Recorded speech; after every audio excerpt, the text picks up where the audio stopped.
ప్రార్థన కూడికలో నూతన సంవత్సరపు ఆరాధనలో పాల్గొనడానికై చేరి వచ్చిన మీకందరికీ హృదయపూర్వకంగా వందనాలు తెలియచేస్తున్నాను. అందరికీ వందనాలు. ఇక నూతన సంవత్సర శుభాకాంక్షలని నేను చెప్పకముందే మీరు చెప్తారు. అందరికీ కూడా నూతన సంవత్సర శుభాకాంక్షలు తెలియచేస్తున్నాను. ఓకే, మంచిది. వాక్యాన్ని కొద్ది సమయం ధ్యానం చేద్దాం. తర్వాత వస్త్రముల బహుకరణ ఉంటుంది. ఆ తర్వాత అందరికీ ప్రేమ విందు ఉంటుంది. అందరం కూడా భోంచేసుకుని మనం సెలవు తీసుకోవచ్చు. ప్రకటన గమనించిన వారిగా అందరూ కూడా మీ సహకారం అందించాలని ప్రభు పేరిట మీకు మనవి చేస్తూ ఉన్నాను. అన్నంగి బసవయ్య గారు ఫోన్ చేశారు. భోజన టైం అయిందని, భోజనాలకి వచ్చేవాళ్ళు రమ్మని చెప్పండి అని ఫోన్ చేసి చెప్పారు. అనౌన్స్ చేయమని అనౌన్స్ చేస్తున్నాను. గ్రామంలో ఉన్నటువంటి వారు, ప్రార్థనలో ఉన్నవారు లేవలేరు కాబట్టి గ్రామంలో ఉన్నవారు వెళ్ళి భోజనం చేసుకొని రావాల్సిందిగా అవుటర్స్కి విషయం తెలియజేస్తున్నాను. గ్రేట్, మంచిది.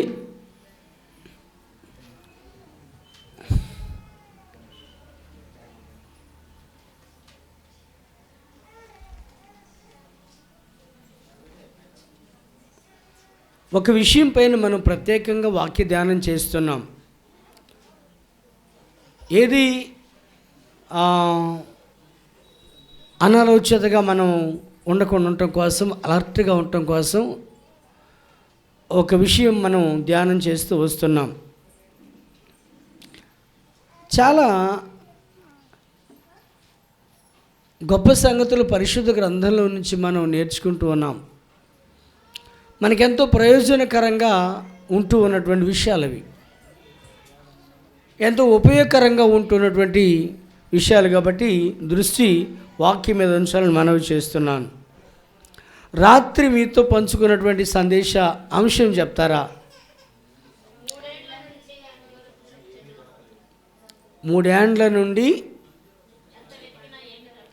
వెతికినను ఫలము కానరాని అంజూరపు చెట్టు గురించి మాట్లాడుకున్నాం. రైట్, అదే వచనంలో నుంచే మరలా మనం మిగతా భాగాన్ని కూడా పొడిగించుదాము. లోకాసు సువార్త 13వ అధ్యాయము 7వ వచనంలో 8వ వచనం, అయితే వాడు అనగా తోటమాలి, అయ్యా నేను దాని చుట్టూ తవ్వి ఎరువు వేయు మట్టుకు ఈ సంవత్సరం కూడా ఉండనిమ్ము. ఒక్క నిమిషం ప్రార్థన చేద్దాం. తండ్రి, వాక్యాన్ని ధ్యానించబోతున్నాం. పాడి స్తుతించారు మీ బిడ్డలు. వాక్యం శ్రద్ధగా వినటానికి మీ కృపించండి. వినుట వలన విశ్వాసము కలుగుతుంది, వినుట క్రీస్తును గూర్చిన మాట వలన కలుగుతుందని లేఖనం తెలియచేసినటువంటి మాటను ఎత్తిపట్టి ప్రార్థన చేస్తున్నాం. తండ్రి, మీ బిడ్డలు వినాలి, విశ్వాసం పెంచుకోవాలి, మీ వైపు తిరగాలి, రక్షణ భాగ్యం పొందాలి. మీరే ఈ విషయంలో పరిపూర్ణమైన మీ సహాయం అందించి మహిమ ఘనత పొందుకోమని యేసు నామంలో ప్రార్థన చేస్తున్నాము తండ్రి, ఆమేన్. మహిమ దేవునికే కలుగునుగాక. ప్రియ దేవుని బిడలారా, ఈ భాగంలో ఒక ప్రత్యేకమైనటువంటి విషయాన్ని మనం స్టడీ చేస్తున్నాం. అంజూరపు చెట్టును చూసినటువంటి దేవుడు, ఆ యజమాని తోటమాలిని అడిగాడు, తోటమాలి, నిన్ను నేను గత 3 ఏండ్లుగా ఈ తోటను కాయమని ఉంచాను, నువ్వు కాస్తూ ఉన్నావు, బాగానే ఉంది. ఈ తోటలో ఉన్నటువంటి ఈ చెట్టును కూడా మనం చూస్తున్నాము. ఈ చెట్టు 3 ఏళ్లుగా ఫలములు ఇవ్వకుండా ఉంటుంది. ఈ చెట్టును ఇలా వదిలేయటం దేనికి? ఏ విధంగా మనకి ఉపయోగపడట్లేదు. ఒక ఫలము ఫలించింది లేదు.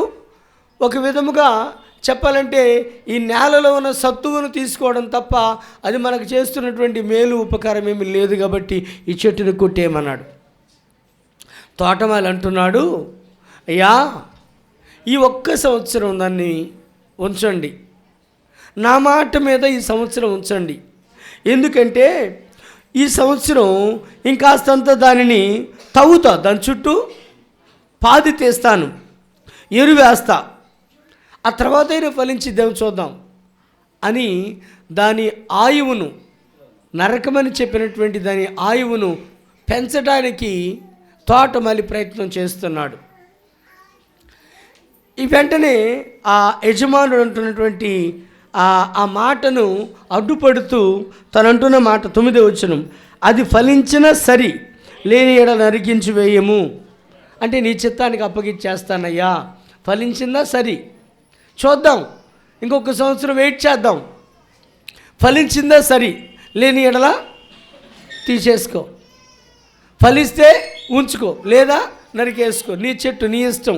కానీ వాటిని పెంచిన మమకారంతో ఒక్క సంవత్సరం దాన్ని ఆయువు పొడిగించమని కోరుతున్నానని తోటమాలి యజమానుడితో చెప్పినట్టుగా మనము ఒక ప్రత్యేక అంశాన్ని చూస్తూ ఉన్నాం. దేవునికి స్తోత్రం, హల్లెలూయా. ప్రియమైన దేవుని బిడ్డలారా, ఒక ప్రత్యేకమైనటువంటి ఈ అంశంలో ఈరోజు మనం వినబోతున్నటువంటి మాటలు కూడా, ఈరోజు మనం తెలుసుకోబోతున్న మాటలు కూడా, ఈరోజు మనం గ్రహించబోతున్న మాటలు కూడా చాలా వివరణాత్మకంగా ఉంటాయనే సంగతి మీకు నేను తెలియచేస్తున్నాను. ఏంటంటే ప్రతి విషయం వాక్యం అయితే వింటున్నాం, కానీ విన్న వాక్యానుసారంగా మనం ఉంటున్నామా లేదనేది చాలామంది చేయడంలా, వాక్య ప్రకారం నడుస్తున్నామా అనేది చేయలేకపోతున్నారు. మనం గుర్తించవలసినటువంటి ఒక విషయం ఏంటంటే,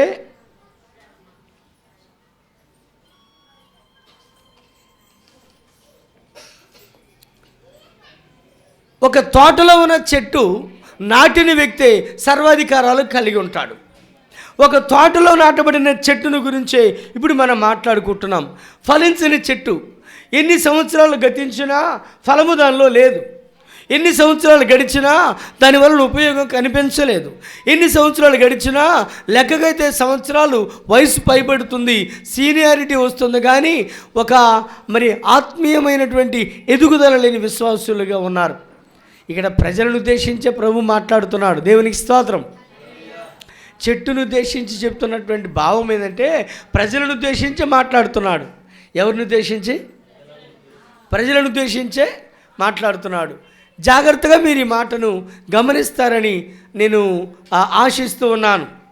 జాగ్రత్తగా ఈ సంగతి మీరు పరిశీలన చేయాలి.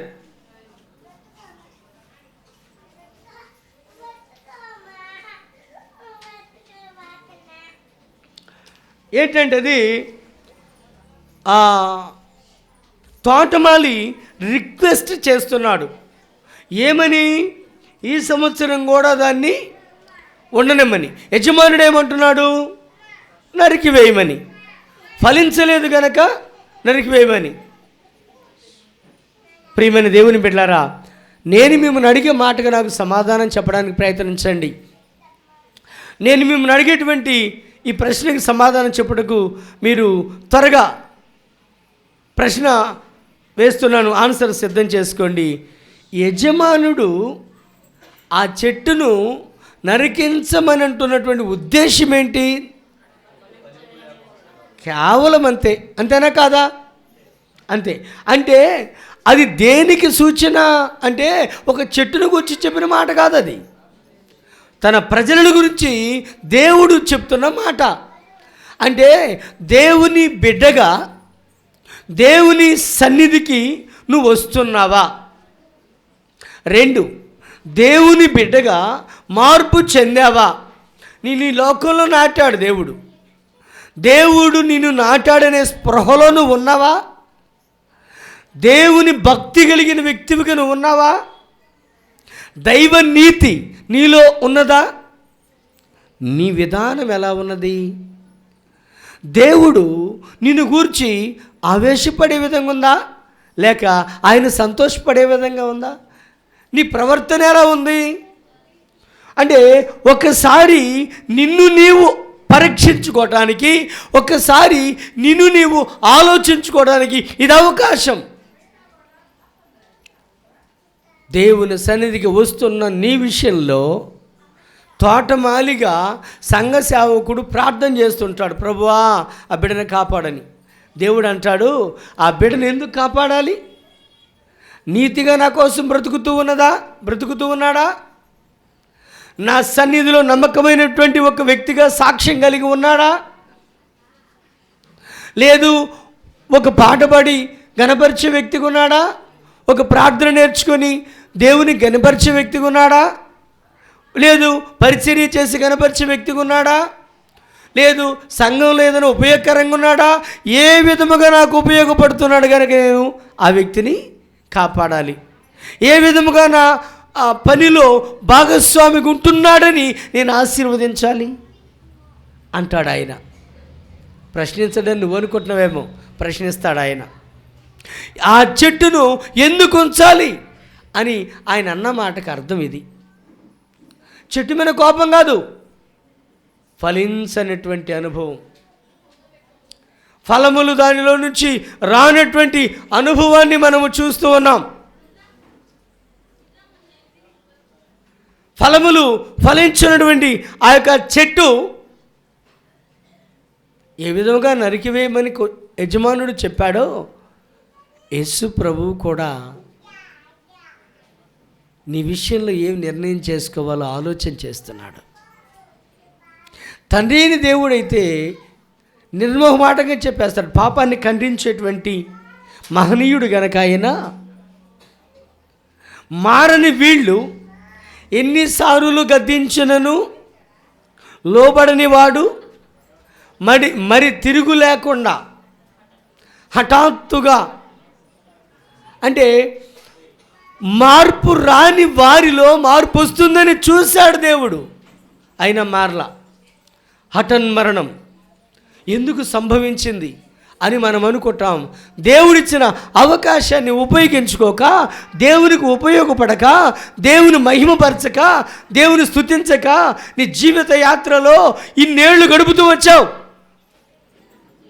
ఇన్ని సంవత్సరాలు నువ్వు గడుస్తూ వచ్చావు. నీకు ఆరోగ్యం ఇచ్చాడు, ఆయువు ఇచ్చాడు, పోషణ ఇచ్చాడు, సమృద్ధినిచ్చాడు, కుటుంబాన్ని ఇచ్చాడు. నువ్వు దేవునికి ఏమిచ్చావు? నువ్వు దేవునికి ఏం చేశావు? దేవుని కొరకు నువ్వు చేసినటువంటి క్రియ ఏంటి? దేవుని బిడ్డ ఒక్కసారి ఆలోచించే ప్రయత్నం చేయి. ఇక్కడ తోటమాలి అంటాడు, ఇంకాస్తంతా ఇంకొక సంవత్సరం పొడిగించు, ఇంకొక సంవత్సరం దాన్ని బ్రతకని. ఈ సంవత్సరమైనా మారిద్దేమో, ఈ సంవత్సరమైనా ఫలించడానికి ప్రయత్నించిద్దేమో, ఈ సంవత్సరమైనా ఉపయోగపడిద్దేమో, ఈ సంవత్సరమైనా మార్పు చెంది బాప్తిసం పొందిద్దేమో, ఈ సంవత్సరమైనా అని దేవుడు ఎదురు చూస్తున్నాడు. మరొక్క సంవత్సరం నీకు ఇవ్వాలని ఆయన అనుకుంటున్నాడు. అంటే మరొక్క సంవత్సరం నీ జీవితంలో పొడిగించాలనుకుంటున్నాడంటే ఇకనైనా నువ్వు మారతావని. దేవునికి స్తోత్రం. ఎందుకు చెప్పండి, ఇకనైనా నువ్వు మారే ఆలోచన ఉందా? నిత్య నరకాగ్నిలో మాడే ఆలోచన ఉందా? మార్పు చెందితే మేలు, మారు మనసు పొందితే మేలు దేవుడు కోరుతున్నాడు. ఇక్కడ మీకు నేను కొన్ని విషయాలు గుర్తు చేస్తాను. సంఖ్యాకాండం బైబిల్లో పనిచేసి 14వ అధ్యాయం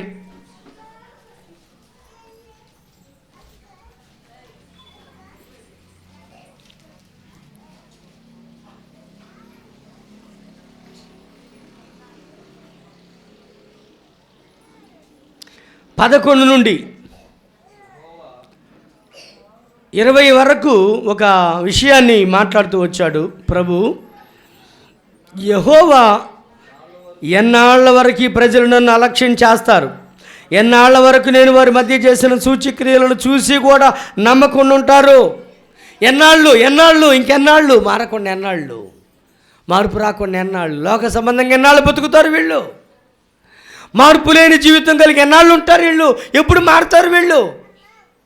ఏమంటాడు 15 వచనం, ఒక దెబ్బతో ఈ జనులను నశింపజేస్తాను. మోషే, అవసరమైతే నీ ద్వారా పుట్టే పిల్లలను నేను అభివృద్ధి చేస్తాను. నా మాట అలక్ష్యం చేస్తున్నారు, వీళ్ళని నేను ఎందుకు బ్రతకనివ్వాలంటున్నాడు దేవుడు. కోపడుతున్నాడు. ఎన్నాళ్ళు? ఈ సంవత్సరం అని ఇకనైనా మారుతారని చూస్తుంటే మార్పు లేదు వాళ్ళల్లో. ఎన్నాళ్ళు చూడాలి? దేవుని బిడ్డ మోషే అక్కడ బతిమలాడుతున్నాడు.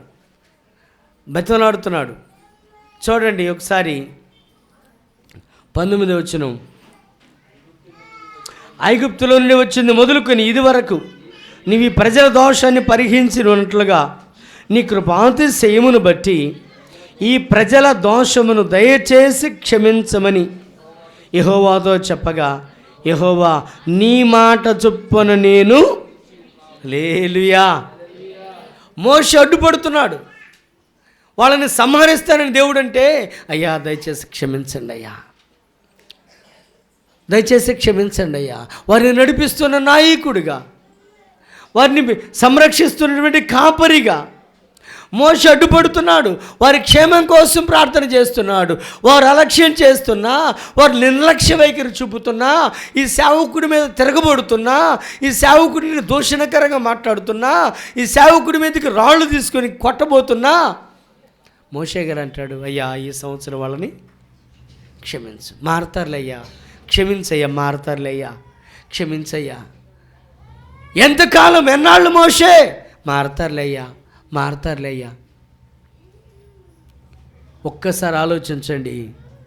దేవుడు అంటాడు, మోషే నీ ప్రార్థనను బట్టి వాళ్ళు నేను క్షమిస్తున్నా, ఇక నేను మారమను అని అంటే, మోషే మరల వాళ్ళ మధ్యకి వచ్చి, అయ్యా మార్పు చెందండి, అమ్మా మార్పు చెందండి, మీ ప్రవర్తన మార్చుకోండి అమ్మా, పాపము దేవునికి నచ్చదమ్మా, పాపంలో ఉంటే దేవుడు క్షమించడమ్మా, అవి భయంకరమైనటువంటి శాపము తెచ్చే పరిస్థితులమ్మా, మార్పు చెందండమ్మా అని పదే మోషే వాళ్ళని బతిమలాడుతున్నా వాళ్ళు నిర్లక్ష్యం చేస్తున్నారట.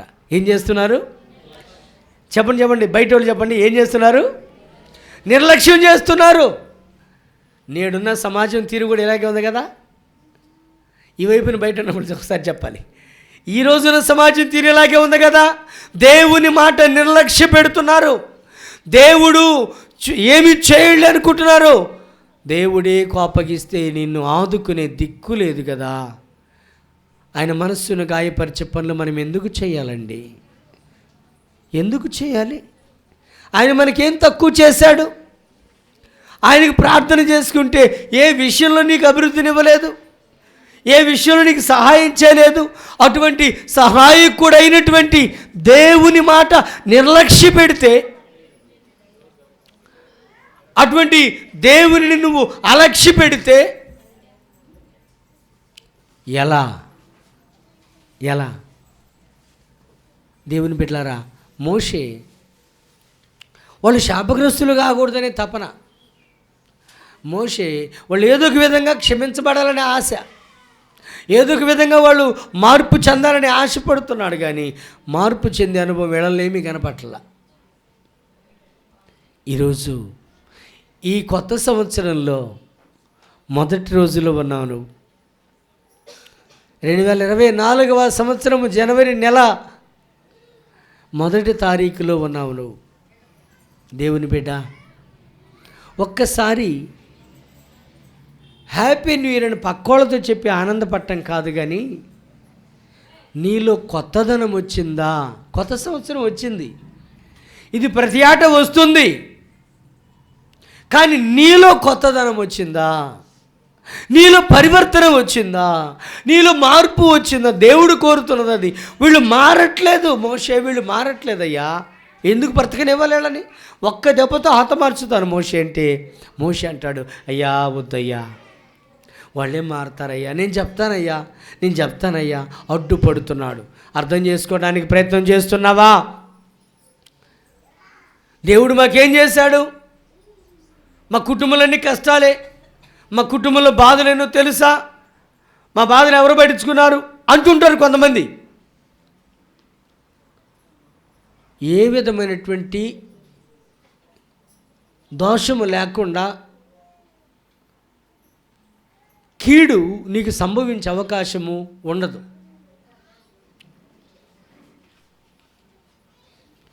ఇక్కడ మీరు ఈ సంగతి జాగ్రత్త గమనించాలి. ఒకసారి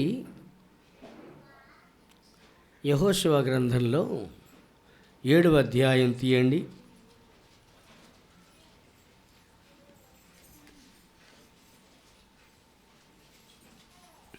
7వ అధ్యాయం 7, 8, 9 వచనాలు. అయ్యో ప్రభువా యెహోవా, మమ్మను నశింపచేయునట్లు అమోరీయుల చేతికి మమ్మను అప్పగించడానికి ఈ జనులను యోర్దాను నీవెందుకు దాటించావయ్యా? మేము యోర్దాను అవతల నివసించడం మేలు కదా. ప్రభువా కనికరించయ్యా. ఇజ్రాయేలీలు తమ శత్రువులు ఎదుట నిలవలేక వెనుకకు తిరిగినందున నేనేం చెప్పగలనయ్యా? కనానీయులు ఈ దేశము నివాసులందరూ కూడా ఈ సంగతి విని మమ్మను చుట్టుకొని మా పేరు భూమి మీద ఉండకుండా తుడి చేస్తారే. ఘనమైన నీ నామమును గూర్చి నువ్వేం చెయ్యాలయ్యా? నువ్వేం చేస్తావు అయ్యా? నీ పిల్లలం కదా, మాకెందుకు ఈ కష్టాలు వచ్చినాయి, మాకెందుకు ఈ బాధలు వచ్చినాయి? శత్రువు సామ్రాజ్యాన్ని జయించాలని వెళ్ళాం, ప్రతి చోట జయించాం, కానీ ఒక చిన్న ప్రాంతాన్ని జయించలేకపోయామే. ఏంటి పరిస్థితి ప్రభువా అని ప్రార్థన చేస్తే దేవుడు సమాధానం చెప్తూ ఉన్నాడు. ఏమని 10వ వచనంలో యెహోషువతో దేవుడు ఇట్లా అన్నాడు. ఏమన్నాడు? లెమ్ము, నీవేళ ఇక్కడ ముఖము నేల మోపుకుంటావు?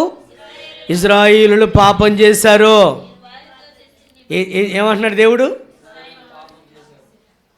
చెప్పండి ఒకసారి, బయట ఉన్న వాళ్ళు చెప్పండి, ఏమంటున్నాడు? ఇజ్రాయేలీయులు, నేను వాళ్ళకి కీడెందుకు చేస్తాను? యెహోషువతో మాట్లాడుతున్నాడు ఇక్కడ. నేను ఎందుకు కీడు చేస్తాను వాళ్ళకి? వాళ్ళు పాపం చేశారు, వాళ్ళు నిబంధన మీరారు. యెహోషువ, నేను కాదయ్యా వాళ్ళకి కీడు తెచ్చింది, వాళ్ళ క్రియలే వాళ్ళ కీడు తెచ్చినాయి. నేను కాదు వాళ్ళకి కీడు తెచ్చింది, వాళ్ళ నడవడికే వాళ్ళకి కీడు తెచ్చింది. వాళ్ళలో మార్పు లేని స్థితి ఏది ఉందో అదయ్యే వాళ్ళకి కీడు రావడానికి కారణం, నేను కాదు. ఏమంటున్నాడు ఇంకా కింద? నేను వారితో నిబంధన చేశాను, వాళ్ళు మీరారు. శపితమైనది తీసుకున్నారు, దొంగతనం చేశారు, బొంకుతున్నారు. ఏమన్నాడు? శపితమైంది చేశారు, దొంగతనం చేశారు, మళ్ళీ బొంకుతున్నారు. నేనేమో అసలు నేనేం ఎరుగుదును, నాకేం తెలుసు అని అంటున్నారు. నీళ్ళల్లో పడవ జాడ కనిపెట్టగలమా?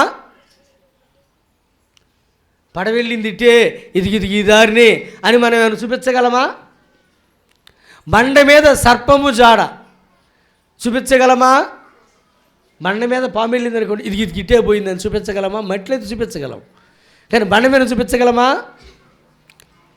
అక్కడ అంటాడు, సామెతల గ్రంథంలో మాట చెప్తున్నాను నేను, అక్కడ అంటాడు, స్త్రీతో పురుషుని జాడ కూడా ఇలాగే ఉంటుంది అంటాడు. అది తిని నోరు తుడుచుకొని నేనే వెరుగుదును అంటాడు. అంటే ఉద్దేశం ఏంటంటే అక్కడ పాపము చేసామయ్యా మమ్మల్ని క్షమించు అనలేకపోతున్నారు ఈ మనుషులు. అది ప్రభువుకు బాధ.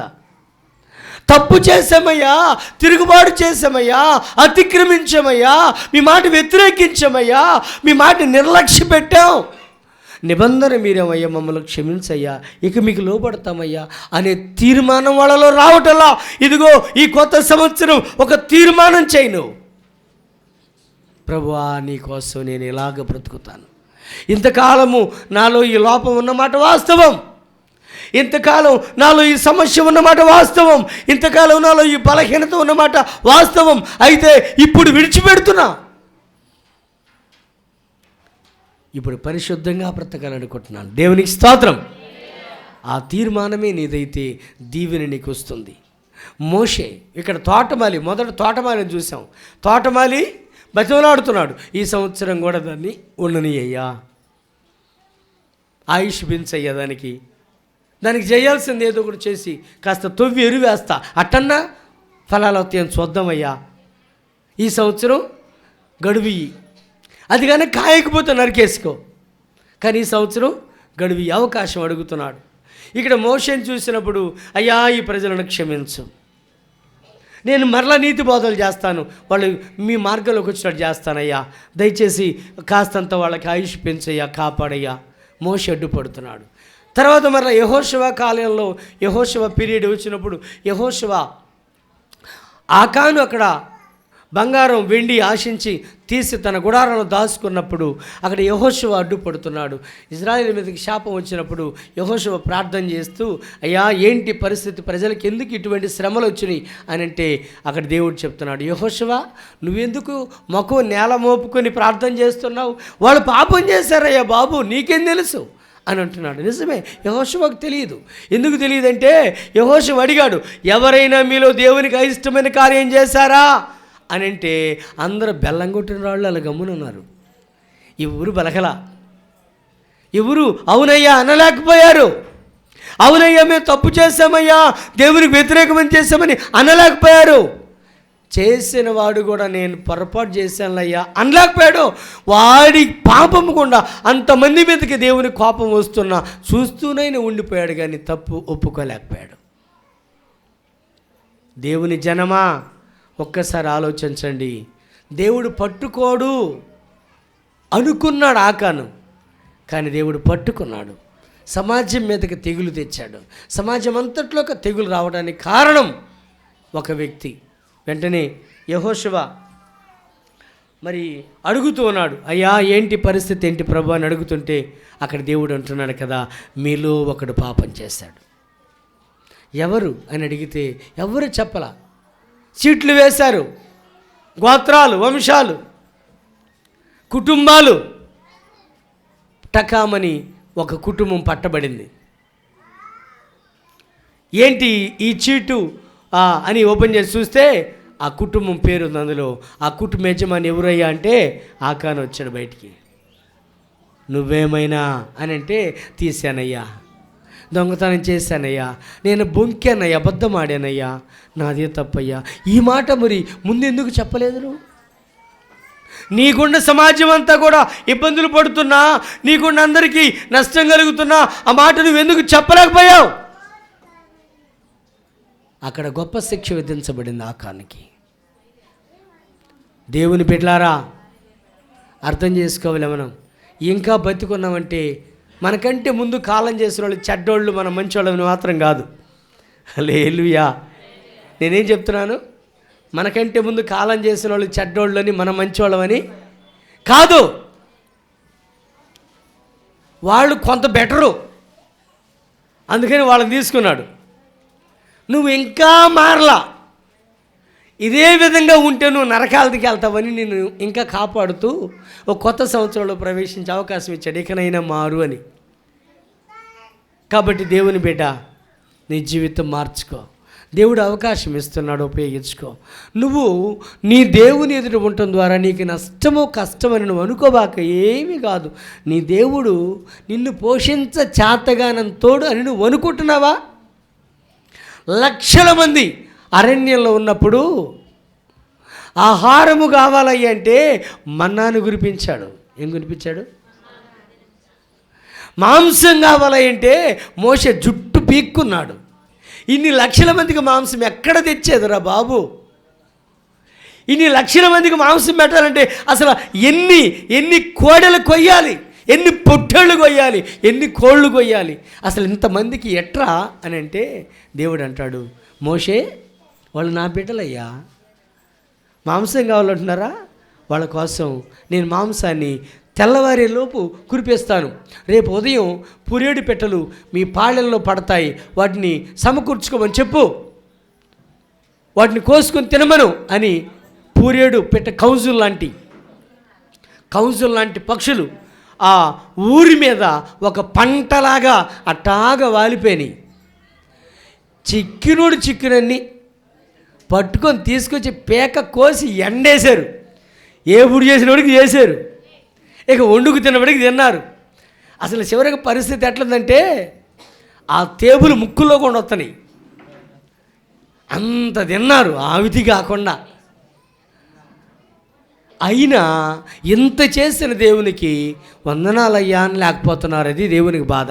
దేవునికి స్తోత్రం. పొరపాటు చేయమయ్యా, ఇంతగా మమ్మల్ని పోషిస్తున్న దేవుడు గనక కృతజ్ఞత కలిగి బ్రతుకుతామయ్యా నీకు అనలేకపోతున్నారు. పరిశుద్ధంగా మీకోసం బ్రతుకుతామయ్యా అనలేకపోతున్నారు. అది దేవునికి బాధ. దేవుని బిడ్డ, ఒక్కసారి నువ్వు ఆలోచించు.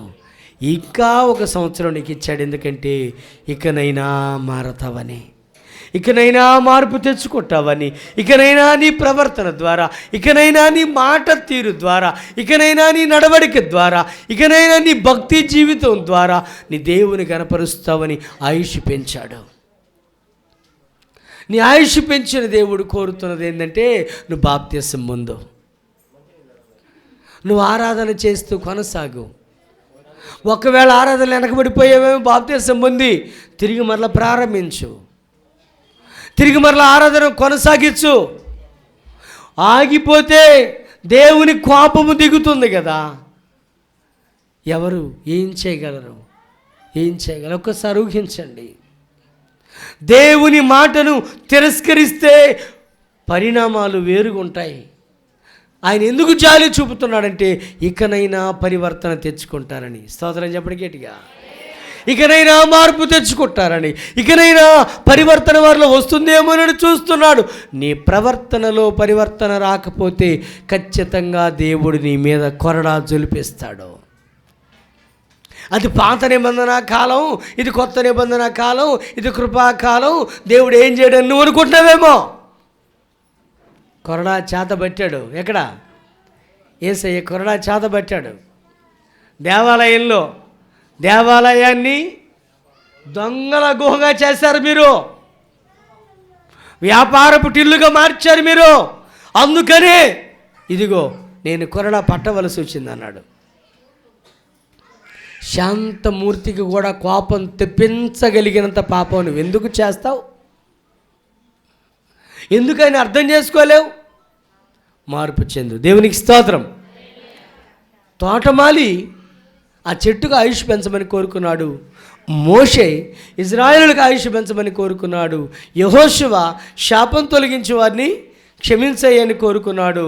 ఇర్మియా గ్రంథంలో ఒక మాట రాయబడి ఉంది. ఏమని ఉందంటే ఇర్మియా గ్రంథము 15వ అధ్యాయం, ఇర్మియా గ్రంథం 15వ అధ్యాయం మొదటి వచనంలో ఓ మాట అంటాడు. దయచేసి నేనేం చెప్తున్నాను అండర్లైన్ నిర్ణయం చేసుకోండి, జ్ఞాపకం పెట్టుకోండి, రాసుకోండి. చాలా విలువైన సంగతులు చెప్తున్నాను. ఓకే, 15వ అధ్యాయం మొదటి వచనం. దేవుడు నాకు ఈ విధంగా సెలవిస్తున్నాడు. ఇర్మియా చెప్తున్నాడు, మోషేయు సమూయేలు నా ఎదుట నిలబడిన ఈ ప్రజల్లో అంగీకరించే మనసు నాకు లేదు. ఏమంటున్నాడు? ఒకసారి చెప్పండి, పెద్దగా చెప్పండి. అక్కడ ఎవరని చెప్పాడు? మోషేయు సమూయేలు ఏడ నిలబడి అయ్యా అయ్యా అయ్యా అయ్యా వాళ్ళని ఏదో క్షమించాయి అన్నా. చెప్పండి, వాళ్ళని క్షమించే మనస్సు నాకు లేదు, వాళ్ళని నేను అంగీకరించలేను. ఎందుకంటే వాళ్ళు చేసినటువంటి పాపము ఆయన మనస్సును అంత కలవరపరిచింది. మనసున్న మంచి దేవుడు ఆయన. దేవునికి స్తోత్రం. అటువంటి మంచి దేవుడే కోప్పడుతున్నాడు. ఎందుకంటే వారిలో పరివర్తన రాల, మార్పు రాల. వారిని గురించి దేవుడు ఎంత ఆవేశపూరితుడు అవుతున్నాడో గమనించారా? మోషే నిలబడ్డా కూడా ఇక్కడ ఒప్పుకొని నేను అంటున్నాడు. ఆ మోషే ఆడు బచ్చలాడితే సరేలే అన్నాడుగా, ఇక్కడ మోషేని కూడా నేను ఒప్పుకోను. సమూయేలు దేవుని సన్నిధిలో పెరిగి పెద్దోడైనటువంటి గొప్ప భక్తుడు. సమూయేలు వచ్చి ప్రార్థన చేసినా కూడా నేను ఒప్పుకొని అంటున్నాడు ఇక్కడ. ఎందుకని? అంత వేదన కలిగించారండి దేవుని కళ్ళు. అంత దుఃఖం కలిగించారు దేవుని కాళ్ళు. సోదరుడా, సహోదరి, ఒక్కసారి ఆలోచించండి. ఈ సంవత్సరమైనా సంపూర్ణంగా మారతావా? నువ్వు ఈ సంవత్సరమైనా దేవుని వైపు తిరుగుతావా? ఈ సంవత్సరమైనా నీ కొరకు ప్రాణం ఇచ్చిన వాని యొక్క త్యాగాన్ని గుర్తిస్తావా?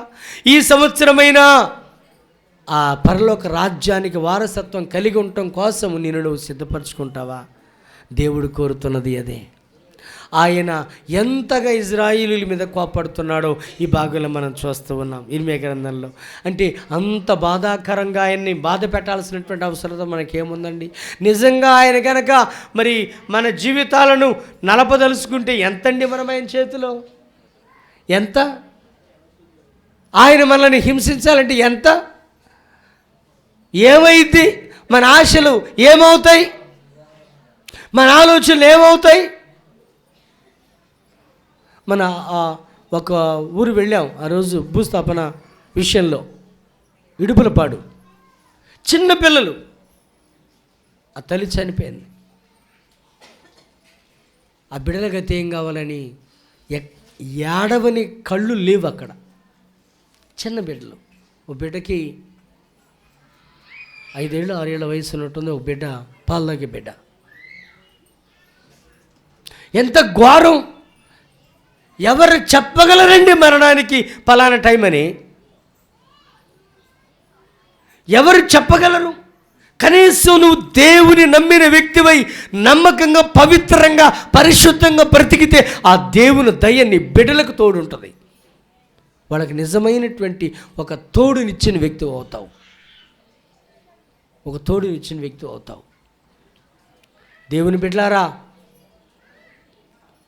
సంవత్సరములు జరుగుతూ ఉన్నాయి, పండగలు దొరుకుతున్నాయి. కొత్త సంవత్సరం రాగానే బాయ్ బాయ్ 23, వెల్కమ్ 24 అంటున్నాం. కానీ పాపమా బాయ్ బాయ్, యేసయ్యా వెల్కమ్ అనలేకపోతున్నాం.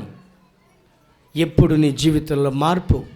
ఎప్పుడు నీ జీవితంలో పరివర్తన? ఎప్పుడు నీ జీవితంలో దేవునికి చోటిచ్చే ఆ సమయం? మనసున్న మంచి దేవుడే కోప్పడుతున్నాడు. పాట అయితే పాడుతున్నాం, ఏమని? మనసున్న మంచి దేవా. ఒక నిమిషం ఆగుదాం. నిజంగా ఇచ్చాడా?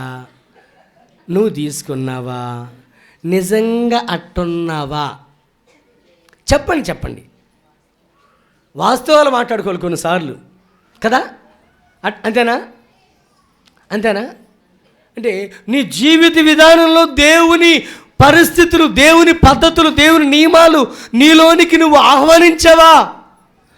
ప్రభువుకు దూరంగా ఉన్నావు. అందుకే ఆయన అంటాడు, పెదవులతో వారు నన్ను కనపరుస్తున్నారు, వారు హృదయం నాకు దూరంగా ఉంది. పెదవులతో కనపరుస్తున్నారు. పాట మాత్రమే మైకి తీసుకుంటే నా జీవిత భాగస్వామివి నీవు. అబ్బా, ఎంత దగ్గరికి వెళ్ళిపోయారు దేవునికి. దేవునికి ఎంత దగ్గరికి వెళ్ళిపోయారు ఆ పాటలో. ఎంత దగ్గరికి! అసలు ఆ పాట అనుభవం ఎప్పుడన్నా మీరు ఆలోచించారా? పాడమని పాడతారు సొంగల పడిందాక. అసలు వాటి గురించి ఆలోచించాలి మీరు ఒకసారి, ఊహించాలి మీరు ఒకసారి, అది గమనించండి. ఆ భావన యేసన్న గారు ఏ విధమైనటువంటి తపనతో రాశాడు అంటే ఆ పాటను, నిజముగా ప్రభువా నా జీవితానికి భాగస్వామి నువ్వే, ఈ లోకంలో ఉన్నది ఏది కాదు, నువ్వే. అంటే నీతో నేను పెనవేయబడ్డాను, విడదీయరాని బంధం ఇది అంటాడు. దేవునికి స్తోత్రం. నువ్వు అలా అయితే పాడగలవు, కానీ నిజంగా విడదీయరాని విధముగా దేవునితో పెనవేయబడి ఉన్నావా?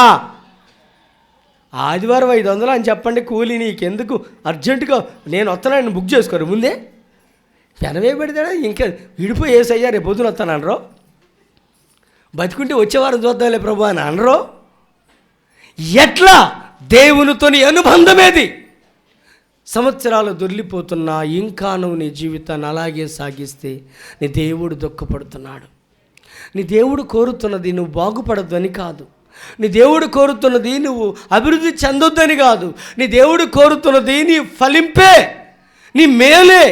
అయితే సన్మార్గంలో నువ్వు మేలు పొందు. దుర్మార్గంలో, అవినీతి మార్గంలో, అక్రమాల దారిలో ఏదో నేను కూడగట్టాలనుకుంటే పాపాన్ని కూడబెడతావు. జాగ్రత్త,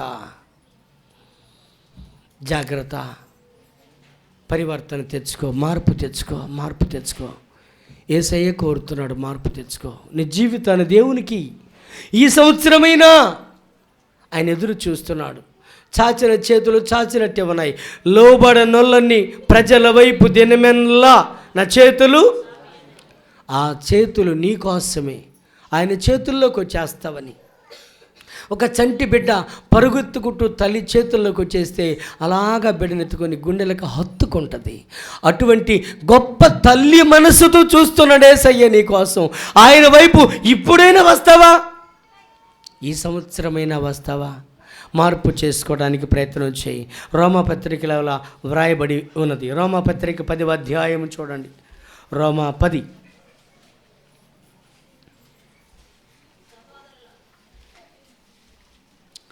రోమపత్రిక 10వ అధ్యాయము మొదటి వచనము. సహోదరులారా, ఇశ్రాయేలీయులు రక్షణ పొందవలనని నా హృదయాభిలాష. వారి విషయమై నేను దేవునికి చేసే ప్రార్థన అంటాడు. ఏంటంట హృదయాభిలాష? రక్షణ పొందాలి, అది నా హృదయాభిలాష. వాళ్ళు రక్షణ పొందాలి. దేవుడు కోరుతున్న కూడా ఇదే. నువ్వు రక్షణ పొందాలి. ఈ సంవత్సరమైనా నువ్వు పరిపూర్ణంగా దేవుళ్ళలోకి రావాలి. ఆగిపోయిన నువ్వు తిరిగి మరలా సంఘానికి నడవాలి. ఆరాధనకు వెనకబడిన నువ్వు తిరిగి మరలా ఆరాధన ప్రారంభించాలి. దేవుని బంధానికి దూరమైన నువ్వు దేవుని సహవాసానికి రావాలి. మళ్ళీ దేవుడు నీ వైపే చూస్తున్నాడు. ఇకనైనా మార్పు నీలో వస్తుందని, ఇకనైనా పరివర్తన నీలో వస్తుందని ఎదురు చూస్తున్నాడు. ఆయన నువ్వు అలాగా వెనకేసుకుంటూ రాబాక. ఆయన నీ కోసమే ఈ లోకానికి వచ్చాడు. 11వ అధ్యాయం 14 వచ్చిన చూడండి. రోమపత్రిక 11:14. నేను అన్య జనులకు అపోస్తలుడనై ఉన్నాను కనుక ఏ విధముగానైనా నా రక్త సంబంధులకు రోషం పుట్టించైన వారిలో కొంతమందిని రక్షించుకోవాలి. వాళ్ళకి రోషం పుట్టించైనా, వాళ్ళ కోపం వచ్చిన పర్లా, వాళ్ళు ఏమైనా కోపడ్డ పర్లా, వాళ్ళు రక్షణ పొందాలి. ఇది నా కోరిక, ఇది నా అభిలాష, ఇది నా తృష్ణ వ్యక్తపరుస్తున్నాడు తన అభిప్రాయం. దేవుని బిడ్డ, నువ్వు మార్పు చెందే ప్రయత్నం చేయి. యేసయ్య రాకడొస్తే నువ్వేం చేస్తావు? మారిన వారు ఎత్తబడతారు. మార్చబడని నువ్వు, మారు మనసు పొందిన నీ సంగతి ఏంటి? ఎవరూ నశించకూడదనే ఉద్దేశంతో నీ రాకడ విషయంలో ఆయన ఆలస్యం చేస్తున్నాడు. పేతురు వ్రాసిన పత్రిక ప్రకారముగా ఎవరు నశించుట దేవునికి ఇష్టం లేదు. పేతురు వ్రాసిన 2వ పత్రిక 3వ అధ్యాయం 9వ వచనం చూడండి ఒకసారి. కొందరు ఆలస్యము అని ఎంచుకున్నట్లుగా ప్రభువు తన వాగ్దానమును గురించి ఆలస్యం చేసేవాడు కాడు, కానీ ఎవడూ నశించాలని ఇచ్చయింపక అందరూ మారు మనసు పొందాలని కోరుచు మీ ఎడల దీర్ఘశాంతము గలవాడిగా ఉన్నాడు. మీ ఎడల దీర్ఘశాంతం చూపిస్తున్నాడు. ఈ సంవత్సరమైన తోటమాలి బతిమాలుకున్నట్లుగా, అయ్యా ఈ సంవత్సరం దాన్ని కాపాడు, ఇకనైనా దాన్ని కాస్తంత తొవ్వి కాస్తంత ఎరువేస్తాను, కాసిద్దేమో ఈ సంవత్సరమైనా చెట్ల వేరిన గొడ్డలి ఉంది, ఈ సంవత్సరం కాపాడయ్యా, నరకబాకయ్యా అడ్డుపడుతున్నాడు యేసయ్య. నీకు ఆయుష్ పెంచమని తండ్రిని బ్రతమాలుతున్నాడు. అడ్డుపడుతున్నాడు మోషే, ఈ ప్రజలను క్షమించయ్యా అని. అడ్డుపడుతున్నాడు యెహోషువ, ఏంటయ్యా ఈ ప్రజలలో వచ్చిన శాపం?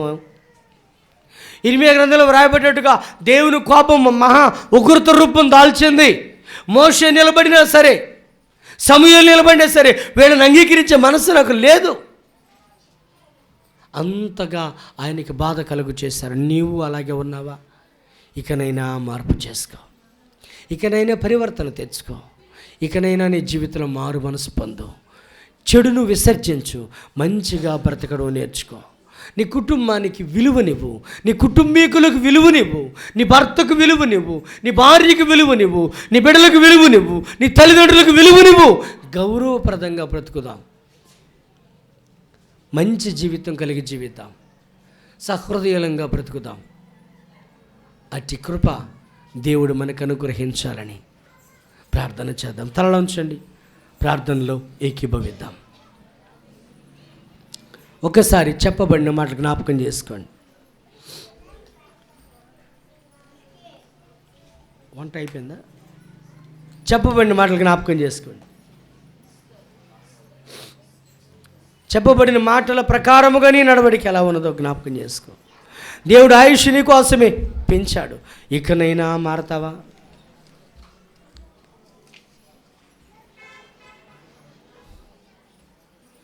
ఇకనైనా పరివర్తన తెచ్చుకుంటావా?